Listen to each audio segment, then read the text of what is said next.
నమస్తే, welcome to Avani news network.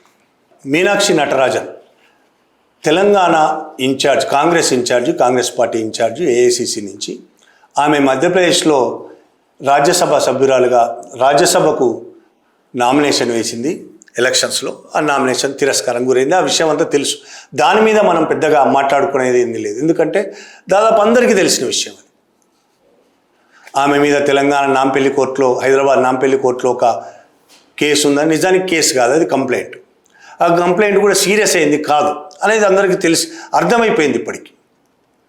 కానీ దాని ఆధారంగా బీజేపీ కంప్లైంట్ చేయడం, ఎలక్షన్ కమిషన్ ఆమె నామినేషన్ రిజెక్ట్ చేయడం, బీజేపీ పోటీలో ఉన్న బీజేపీ వాళ్ళే ఎంపీలుగా గెలవడం అన్నీ అయిపోయినాయి.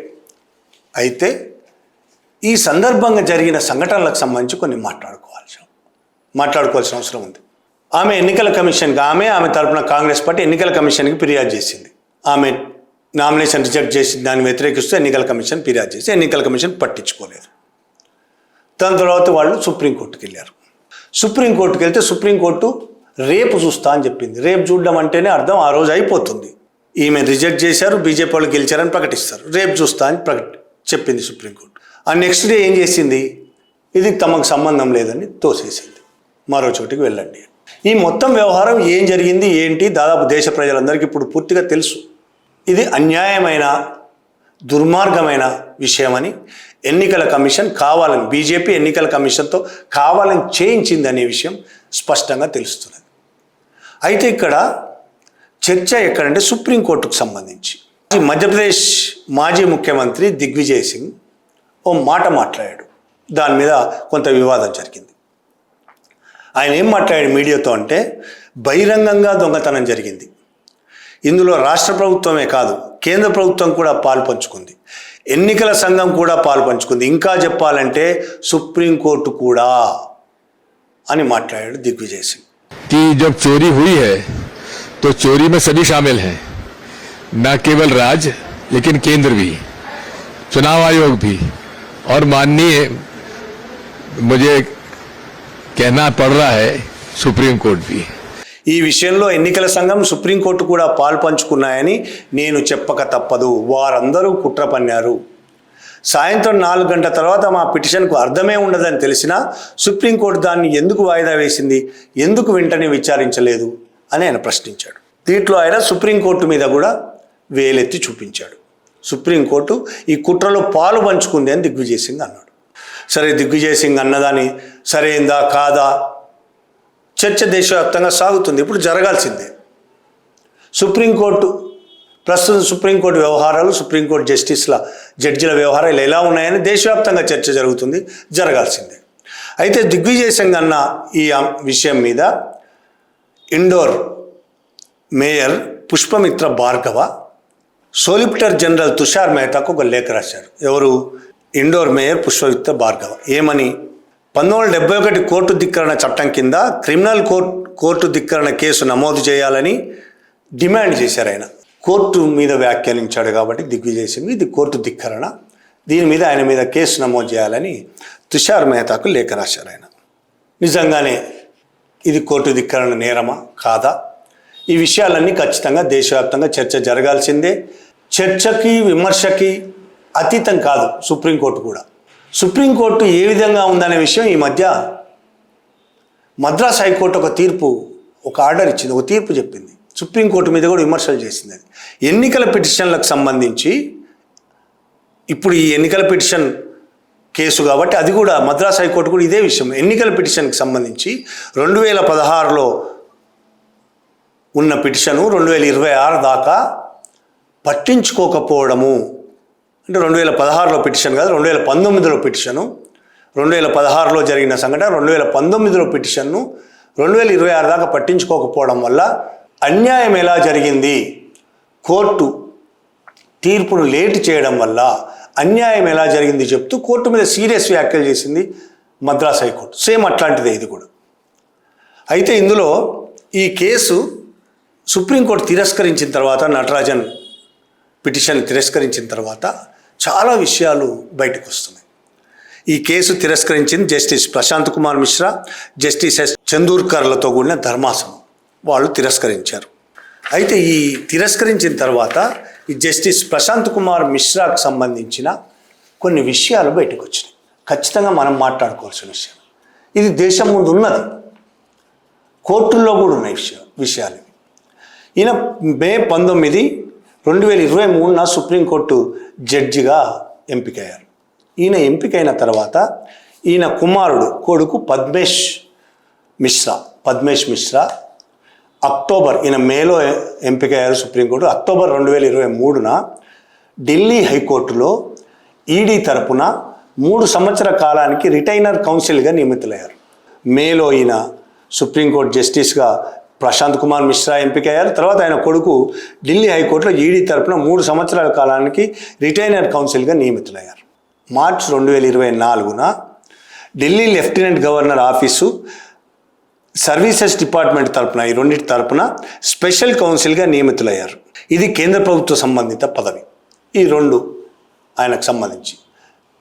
ఇక మూడోది ఆగస్టు 20, 2024 రాజస్థాన్ గవర్నమెంట్ సుప్రీంకోర్టులో రాజస్థాన్ గవర్నమెంట్ తరపున ప్యానల్ లాయర్గా నియమించింది రాజస్థాన్ గవర్నమెంట్ ఈయన కొడుకుని.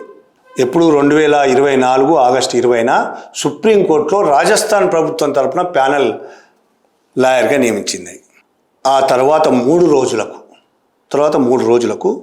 ఆగస్టు 23, 2024 ప్యానెల్ న్యాయవాదిగా ఉన్న ఆయన నియామకాన్ని రద్దు చేసి అదే రోజు ఆగస్టు 23నే ఆయనను న్యూఢిల్లీలోని సుప్రీంకోర్టు అదనపు అడ్వకేట్ జనరల్ AAGగా నియమించారు.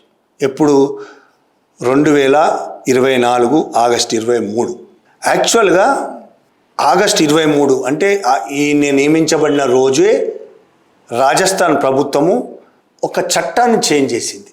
AAGగా నియమించాలంటే అదనపు అడ్వకేట్ జనరల్గా, సుప్రీంకోర్టు అదనపు అడ్వకేట్ జనరల్గా నియమించాలంటే ఒక న్యాయవాదికి 10 సంవత్సరాల ప్రాక్టీస్ చేసిన అనుభవం ఉండాలి. కానీ ఈయనకు 5 సంవత్సరాలే ఉన్నది. అందువల్ల ఏం చేసింది ప్రభుత్వం అంటే ఆగస్టు 23, 2024 లిటిగేషన్ పాలసీని సవరించి క్లాజ్ 14.8ని జోడించి 10 సంవత్సరాల అనుభవ నిబంధనలను రిలాక్స్ చేశారు. ఎన్ని సంవత్సరాల అనుభవం ఉంటే 10 సంవత్సరాల అనుభవం అవసరం లేదు, నైపుణ్యం ఉంటే ఎన్నేళ్ళైనా పర్వాలేదని ఒక క్లాజ్ జోడించి అదే రోజు ఒకవైపు క్లాజ్ జోడించారు, రిలాక్స్ చేశారు టైంని. అదే రోజు సుప్రీంకోర్టులో అదనపు అడ్వకేట్ జనరల్గా ఆయన నియమించారు. దీనికి వ్యతిరేకంగా జైపూర్కి సంబంధించిన న్యాయవాది సునీల్ సంధరియా అనే అతను ఈ నియామకం ఏకపక్షంగా ఉందని, 10 సంవత్సరాల నిబంధనలను హఠాత్తుగా తొలగించి అదే రోజు ఆయన నియమించడం అనేది పక్షపాతంతో కూడుకుందని చెప్పి ఆయన రాజస్థాన్ హైకోర్టులో పిటిషన్ దాఖలు చేశారు. ఆ పిటిషన్ను రాజస్థాన్ హైకోర్టు కొట్టేసింది. రాజస్థాన్ హైకోర్టు పద్మేష్ మిశ్రాను కూడా, పద్మేష్ మిశ్రాను తమ వాదనను వినిపించమన్నది. కొద్ది రోజుల్లోనే అది కొట్టేసింది. కొట్టేయడం న్యాయమైందా కాదా అది ఒక చర్చ. ఇట్లా ముందుగానే ప్రశాంత్ కుమార్ మిశ్రా ఏదైతే మీనాక్షి నటరాజన్ పిటిషన్ని తోసిపుచ్చాడో అతని కొడుక్కు రాజస్థాన్ ప్రభుత్వము పక్షపాతంతో ఈ విధంగా చేసింది అని కోర్టులో కేసు ఉన్నది. కేసు తర్వాత కొట్టేశారు. కానీ కనబడుతున్నది మనకు రాజస్థాన్ ప్రభుత్వం ఈ విధంగా చేసింది. అయితే ఈ విధంగా సుప్రీంకోర్టులో కానీ హైకోర్టులో కానీ జడ్జిలు ఉన్నప్పుడు వాళ్ళ పిల్లలు అదే కోర్టులో లాయర్లుగా వాదించడం కానీ, ఇట్లా అడ్వకేట్ జనరల్ గానో అసిస్టెంట్ అడ్వకేట్ జనరల్ గానో ఉండొచ్చా లేదా అనే విషయం ఖచ్చితంగా దేశవ్యాప్తంగా చర్చ జరగాల్సి ఉన్నది. ఇంతకు ముందు కూడా ఒకసారి మాట్లాడుకున్నాం. జస్టిస్ స్వర్ణకాంత శర్మ ఢిల్లీ హైకోర్టుకు సంబంధించి కేజ్రీవాల్ కేసుకు సంబంధించి మాట్లాడుకున్నాం. ఆమె పిల్లల్ని ఏ విధంగా పక్షపాతంతో పిల్లల్ని నియమించారు, ప్రభుత్వం నియమించింది అనేది మనం మాట్లాడుకున్నాం. ఇట్లా చాలామంది జడ్జిల విషయంలో జరుగుతున్నది. ఈ నేపథ్యంలో అసలు న్యాయం జరగడమే కాదు, న్యాయం జరిగినట్టు కూడా కనిపించాలని సుప్రీంకోర్టు చెప్తున్న దాన్ని ఎట్లా అర్థం చేసుకోవాలి మనం? Restatement of values of judicial life అనేది సుప్రీంకోర్టు ఆఫ్ ఇండియా మే 7వ తేదీ 1997 మే 7వ తేదీన ఫుల్ కోర్టు మీటింగ్లో ఆమోదించిన జ్యుడిషియల్ ఎథిక్స్ కోడ్. దీని గురించి మనం ఈ నేపథ్యంలో మాట్లాడుకోవాల్సిన అవసరం ఉంది. 1997 సుప్రీంకోర్టు ఫుల్ బెంచ్ ఆమోదించిన జ్యుడిషియల్ ఎథిక్స్ కోడ్. ఇందులో సుప్రీంకోర్టు, హైకోర్టు జడ్జీలు పాటించాల్సిన 16 నైతిక ప్రమాణాలు, కీలక అంశాలు, 16 కీలక అంశాలను ఆ రోజు సుప్రీంకోర్టు చెప్పింది. దాన్ని పాటించాలని చెప్పింది. న్యాయమూర్తులు క్లబ్బులు, సొసైటీలు లేదా సంఘాల ఎన్నికల్లో పోటీ చేయకూడదు. ఒక న్యాయమూర్తి బయట సభ్యులతో సన్నిహిత సంబంధాలు ఉండకూడదు. న్యాయమూర్తికి దగ్గరి బంధువు అంటే న్యాయవాది అయిన కొడుకు, కూతురు, అల్లుడు, కోడలు లేదా మరే ఇతరి దగ్గర బంధువు అయినా సరే ఆ న్యాయమూర్తి కోర్టులో హాజరు కాకూడదు. ఒకవేళ న్యాయమూర్తి బంధువు న్యాయవాది అయితే వారు న్యాయమూర్తి ఇంటి నుండి అంటే అధికారిక నివాసం నుండి వృత్తిపరమైన పనిని నిర్వహించకూడదు. ఒక న్యాయమూర్తి తమ పదవిని తమ కుటుంబము, బంధువులు లేదా స్నేహితుల ప్రయోజనం కోసం ఎట్టి పరిస్థితుల్లోనూ ఉపయోగించకూడదు. తమ కుటుంబము, బంధువులు లేదా సన్నిహితుల ప్రయోజనాలకు సంబంధించిన కేసులను ఆ జడ్జిలు విచారించకూడదు. న్యాయమూర్తులు బహిరంగ చర్చల్లో లేదా రాజకీయ వివాదాల్లో పాల్గొనకూడదు. ఒక న్యాయమూర్తి ఎలాంటి బహుమతులు, ఆతిథ్యం స్వీకరించకూడదు. న్యాయమూర్తులు తాము విచారించే కంపెనీలలో వాటాలు కలిగి ఉండకూడదు. న్యాయమూర్తులు వ్యాపార వాణిజ్యంలో పాల్గొనకూడదు.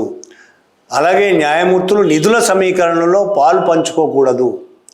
సాధారణ పౌరులకు అందుబాటులో లేని ఏ ప్రభుత్వ సంస్థ నుండి వాళ్ళు ప్రయోజనాలు పొందకూడదు.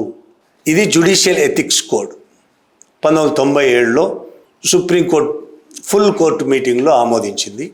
ఆ రోజు నుంచి పాటించాలని సుప్రీంకోర్టు చెప్తున్నది. కానీ పాటిస్తున్నారా లేదా అనేదే ఇక్కడ అసలు సమస్య. మీనాక్షి నటరాజన్ పిటిషన్ తోసిపుచ్చిన ప్రశాంత్ కుమార్ మిశ్రా కావచ్చు, జస్టిస్ సూర్యకాంత్ కావచ్చు, ఇంకా చాలామంది వాళ్ళు సుప్రీంకోర్టు చీఫ్ జస్టిస్గా ఉన్నవాళ్ళు కూడా ప్రధానమంత్రి ఇంటికి ఆహ్వానించిన సందర్భాలు ఉన్నాయి. పాలకులు అనేక మందిని కలుసుకొని సమావేశాలు నిర్వహించిన సందర్భాలు ఉన్నాయి. గతంలో కూడా 2014 తర్వాత వచ్చిన ప్రభుత్వ కాలంలో ఈ విధంగా చాలా జరిగాయి. దాదాపు 7-8 మంది సుప్రీంకోర్టులో జడ్జిలుగా పనిచేసిన వాళ్ళు, చీఫ్ జస్టిస్లుగా పనిచేసిన వాళ్ళు బీజేపీతో చాలా దగ్గర సంబంధాలు కొనసాగించారు. బీజేపీ నాయకులతో, అధినాయకులతో, లోకల్ నాయకులతో కూడా చాలా దగ్గర సంబంధాలు కొనసాగించారని అనేక ఆరోపణలు ఉన్నాయి. వాళ్ళ తర్వాత పొందిన పదవులను చూస్తే కూడా మనకు అర్థమవుతుంది. రాజ్యసభ సభ్యత్వం కావచ్చు, గవర్నర్ పదవులు కావచ్చు, రకరకాలుగా చాలామంది చాలా రకాలుగా. దీన్ని బట్టి వాళ్ళు ఇచ్చిన తీర్పుల మీద కూడా అనుమానాలు వ్యక్తమయ్యే అవకాశం ఉందా లేదా. ఇప్పుడు ప్రశాంత్ కుమార్ మీద వచ్చిన ఈ ఆరోపణలు, ఇందులో ఆరోపణలు కూడా కాదు, కోర్టులో స్పష్టంగా ఉన్నది, కోర్టులో కేసు కూడా ఉంది, కొట్టేశారు కావచ్చు. కానీ ఆయన కోసం, కొడుకు కోసం అక్కడ రాజస్థాన్ ప్రభుత్వం చట్టంలో సవరణలు కూడా తీసుకొచ్చింది. 10 సంవత్సరాల అనుభవం కూడా లేకుండా 5 సంవత్సరాలకే అసిస్టెంట్ అడ్వకేట్ జనరల్గా పోస్ట్ ఇచ్చింది సుప్రీంకోర్టులో. ఇవన్నీ కనబడుతున్నాయి. జస్టిస్ ప్రశాంత్ కుమార్ మిశ్రా, జస్టిస్ సూర్యకాంత, ఇట్లాంటి చాలామంది విషయాల్లో ఈ ఆరోపణలు చాలా సీరియస్గా వినబడుతున్నాయి. ఎవరో ఒకళ్ళు చేసిన ఆరోపణలు, కేజ్రీవాల్ చాలా స్పష్టంగా కోర్టులోనే సూర్యకాంత ముందు వినిపించాడు తన ఆరోపణలు. ఇప్పుడు ప్రశాంత్ కుమార్ మిశ్రా బహిరంగం ఇదంతా పేపర్లలో వచ్చింది, అన్ని న్యూస్ పేపర్లలో 24 కాలంలో 2024-23లో వచ్చింది. ఇప్పుడు మీరు ఏ గూగుల్ చేసినా, పాత న్యూస్ పేపర్లు, వెబ్సైట్లు తీసినా మీకు కనబడుతున్నది.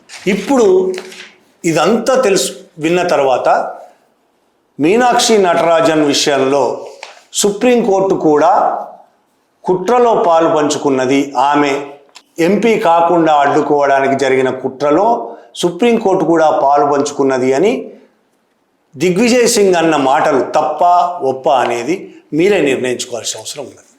Thank you very much.